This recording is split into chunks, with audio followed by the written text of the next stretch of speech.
Hey, what is up? It's a Figure Hunter, and today we're looking at the Apple Watch Series 7 midpoint review. So I made a commitment in my initial review of this to test it for 30 days, to wear it dedicated for 30 days to see what I really feel, and because I'm not a big fan of the Apple Watch. I have not been a big fan of the form factor and the million different apps.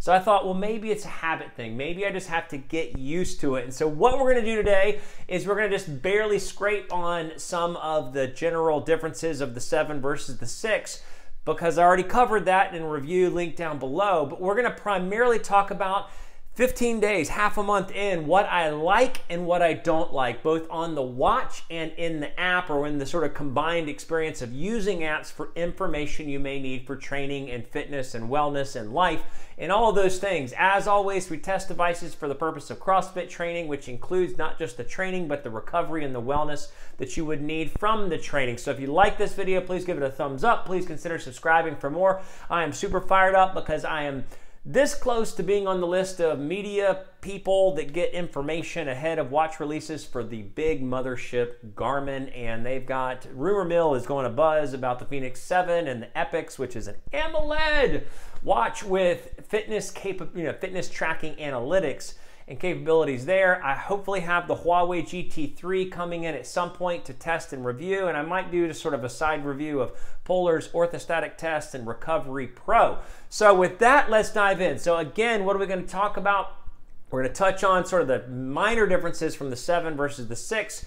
This is not a comprehensive review. We're not going to go into all the ins and outs. There are 5 million reviews of the Apple Watch and how it works and what it looks like and all those things. I'm just going to talk about the 7 or just the Apple Watch in general, because a lot of this applies to all of the Apple Watch lineup. The things I like on the watch and in the app, or in the combined experience of using apps to get information, and what I don't like on the watch and on the app combined user experience for doing training and CrossFit, as well as for the wellness and recovery aspects that go along with, having a rigorous training schedule.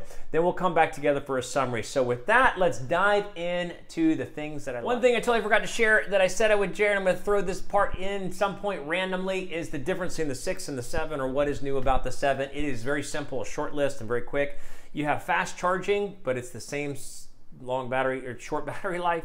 You have harder glass. It's 50% thicker. Now that is actually pretty thick, so the glass is not going to crack very easily. It still can get the same scratches on the surface. 50% thicker. It is a bigger screen, so it wraps further around the edges. Slightly bigger watch, but that's not a major difference. And it's IP6X dust resistant. So that is the primary thing. If I was going to boil it all down, I'm just going to say it's got a harder screen and a bigger screen. That's the difference. All right, so what do I like so far? There's a few simple things, and we're just going to sort of touch through the list of what I use or like on a daily basis that are unique and beneficial.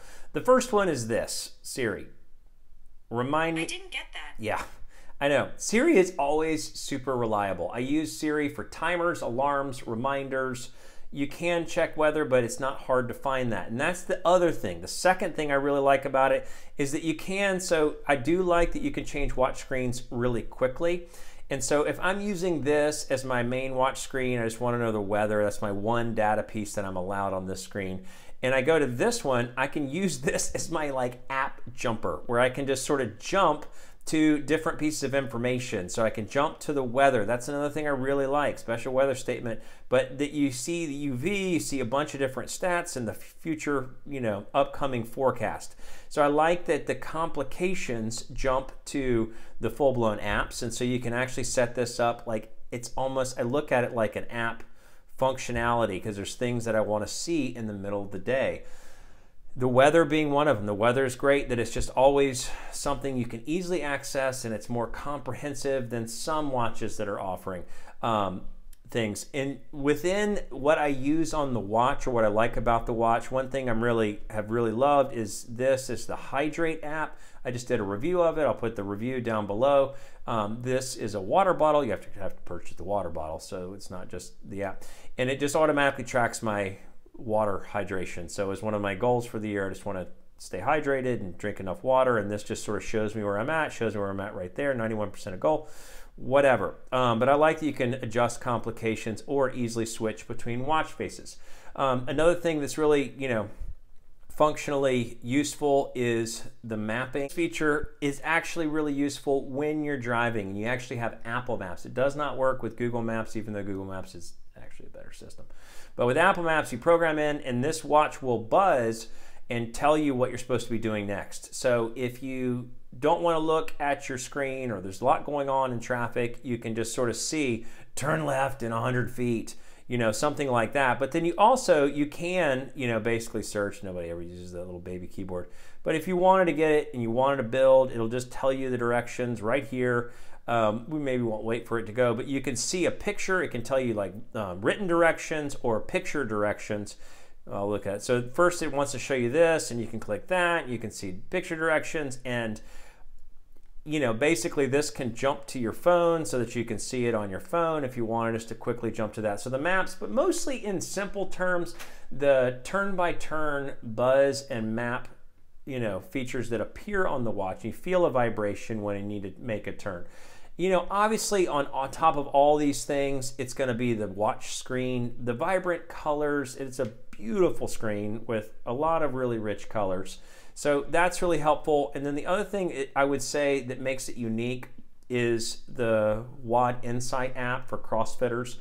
This is just something you can't get somewhere else. It's like preloaded with, CompTrain, so I can download my current workout programming for CompTrain. You hit start, you can swipe through things, and then it all appears in the app, which we'll look at when I show you what I like. But you also just have all basic things like all preloaded, and the watch functionally will track your time and heart rate and all those details in a way that's sort of super useful information. And WOD Insight you just can't get anywhere else. So that is a specific app that uses the watch to make things.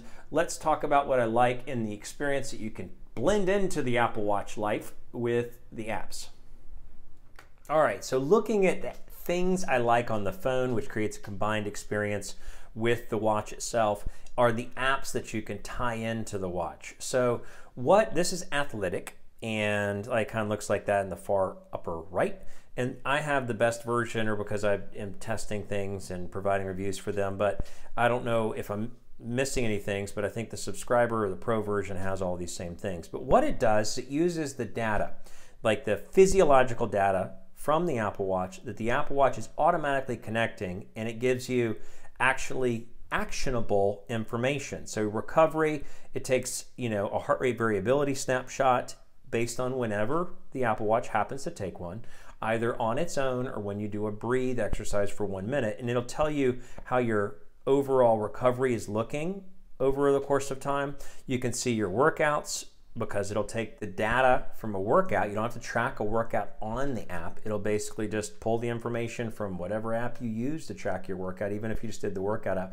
And it'll give you this sort of Whoop-like version of exertion for the day. You have your target zone, so it basically can evaluate how hard you worked versus how much your green is like, okay, well, I am not recovered and 30%, so I should have stayed in the green, but I pushed it over.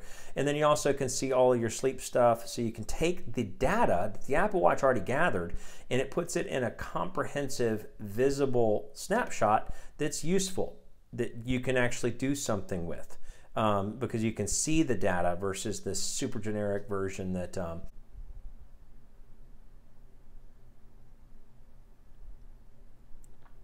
One app I really love is WOD Insight, and I've grown just to be sort of like addicted to it, because when you go into a workout, you can see the workout here, but I did this workout today. You can see your progress over time, so you can see your heart rate in different periods of the workout, and you can track your overall time per movement.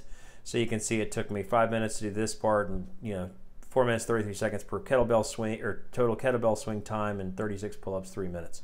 But you can track all sorts of stats, like how much time you spent in different heart rate zones, your aerobic and anaerobic score levels. But it's a great summary specifically for the Metcon portion. So it basically is going to upload this. The timer is going to be built into the watch, and all the tracking of the different metrics is going to be built into the watch. The other app I really love is Sports Tracker. Sports Tracker is my favorite training load tracker program. So basically, you have to track your workouts either using the Apple Watch generic workout profiler app or the Sports Tracker app itself. I typically will just track it on the phone connected to a chest strap to the app. But it gives you great information. You can see you can see stats about the workout itself, but you can see your training load over time is one of my favorite versions of it, because you can see your fitness level at the left, your fatigue level, which just shows like how much work you're doing recently versus long-term, and then your form factor, which is like your long-term development. Obviously my form factor is not being pushed, it's sort of at zero, so I'm just keeping fit, I'm not staying productive in my training. And then in the workouts themselves, if you did want to see stats, you could see your TSS score, your recovery time, things like that. But it gives you great information specifically when it comes to your training load over time. This is a great app for that. The last one I really like is Auto Sleep, because it tracks, all your sleep information. It can give you your sleep efficiency, your time. It can give you your readiness score, which shows, your overall lack of readiness in my situation or my case versus what it was in previous days over time. Sleep debt, like your sleep bank over time. So this is another great useful metric for when you can see the readiness score. I can show that I'm not really ready to work out today because I wasn't feeling great yesterday. So those are the apps that I really like to combine everything for stats that flow from the data that's withdrawn from the watch. So there you have it. On the watch, I just like the sort of simple functionality of life, like the simple functions that just help you throughout the day, the Siri things, the complication jump to an app, the weather things, mapping, maybe alerts while I'm driving. The screen is beautiful, obviously. And then in the workout stuff, I like that you can get information, thankfully, through third parties, through the apps and the different experiences there. You can sort of gather all this together to get bits of information you would need. And the fact that it has accurate heart rate, you don't necessarily have to pair it to a chest strap, and I don't ever say that, although it's still the recommended general thing. I do like the Watt Insight a lot because it can track metrics. So there's certain things about it because of multiple apps that you can get. So let's talk about what I don't like in the flip side of all that I just shared. Okay, so what do I dislike? And I have stronger feelings here. One thing I really dislike is that you cannot get a summary of training info, even if you're using these great apps, on this watch. Cannot get it. So again, like I said, I use Athletic for recovery and maybe just sort of glancing through sleep data, and we'll look at that, or we looked at that in a second.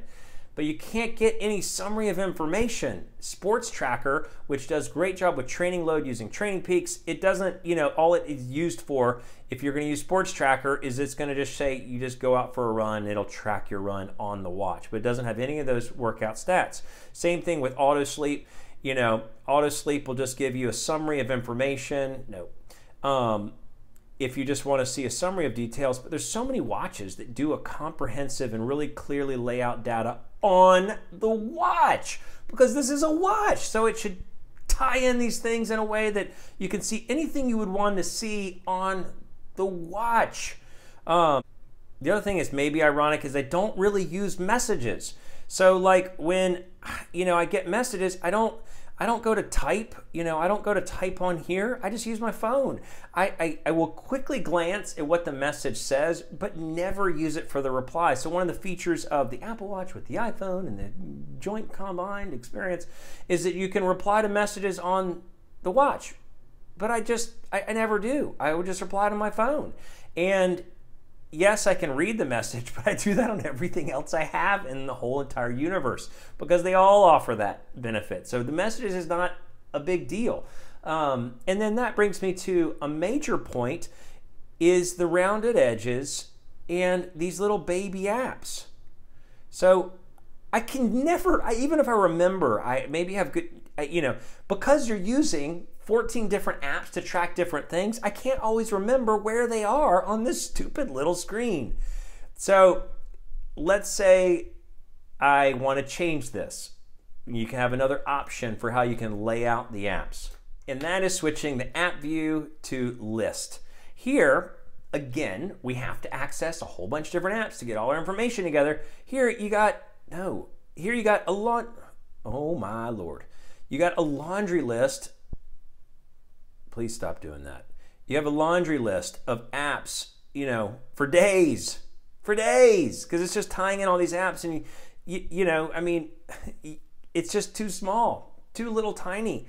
And this is really big and nice, but why not have 3 apps in a row and allow me to set like 9 apps that I choose? There could be some trick. There could be some way. Maybe I don't understand or haven't looked at the specifics, but as much as I played around with this or tried to figure some basic things out, if it's not that obvious, then it's not well designed in the app experience. Let's look at what I dislike about the combined use of apps on the phone and then talk about it in summary. Now, what I don't like about the Apple Watch and all the apps that combine with it, number one is that Apple Health is just plain vanilla, milquetoast bland. And you can see your information, like general information. If you go into sleep, it's just got like no information. It just doesn't help you with anything. If you want to go and look at other stats, you can browse for those stats. You can go in the heart stats and say heart rate variability, but it only takes like 3 snapshots a night. So, the information is really limited. So you can see just basic information and you get a summary of information. You can see trends. It's all just made for super generic health. And so you have to go to all these apps. So you have to use auto sleep for actual sleep metrics. Like if you want to get the stupid, periods of sleep, where you see you were, in deep sleep, still sleep, light sleep, or awake. If you get your period information, you get your, information for recovery. Your SpO2 can be found there. You have to go to Sports Tracker to get your training load tracking and your overall exertion scores. So that's where you can also get the exertion scores, that TSS score in the right bottom. And then you have to use apps like, Athletic to be able to get another version of it, but then also to be able to see your recovery based on your heart rate variability. And you actually have to use, in my opinion, you have to use something like this, Athletic, which AutoSleep doesn't do a great job of. Athletic takes all the information and shows you in a pretty graph form, like the heart rate and the heart rate variability, the respiratory rate. You can see that over time, blood oxygen over time. But you have to use all these apps to be able to get all this information. And then the other thing that I want to point out is that you can't turn up the number of data points. Here's my heart rate variability for last night. I got 2 measurements. Here's my blood oxygen. I got 5 measurements in the whole night's sleep. So the recovery, my recovery for the day was based on 2 measurements. You could take a breathing measurement, do a breathing thing with Athletic specifically, do the breathing app that'll give you heart rate variability when you first wake up, but I always forget to do it. And so you have to have a standard baseline. You either let it do its thing on its own automatically, or you do the breathing exercise for 1 minute when you wake up, or else the stats just they're not useful. So again, you have to go to 12 different apps, and the apps are pulling just the data from the Apple Watch, and some of the health data from the Apple Watch is not taken in recent enough or quick enough or frequent enough is the right word, checkpoints. So that is a major issue. So let's talk about the dislikes and summary. So there's what I don't like. Obviously, there's no summary of training information, summary of wellness information, summary. If you use the Apple Health, it's just like a whole bunch of information that's all super bland when you go to look under the hood.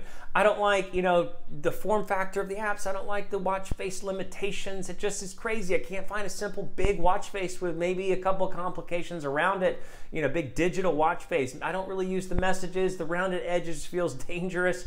And obviously the fact that you have to combine all this information from multiple apps, and the apps on the watch don't actually share all the information you might need, so you got to go to the apps on the phone. So with that, what would I say in summary? So in summary, this is a really, pretty smartwatch with neat smartwatch features, but not a true all-in-one fitness watch.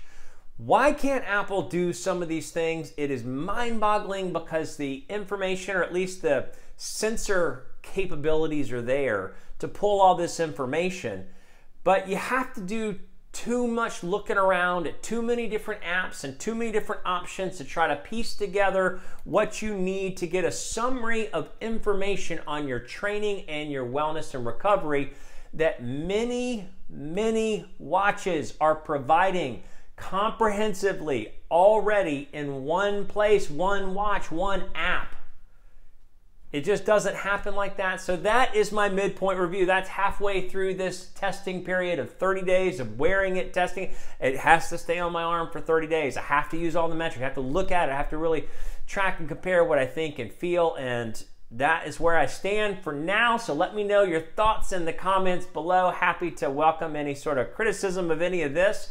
But with that, it's the Fit Gear Hunter. Thanks so much for watching.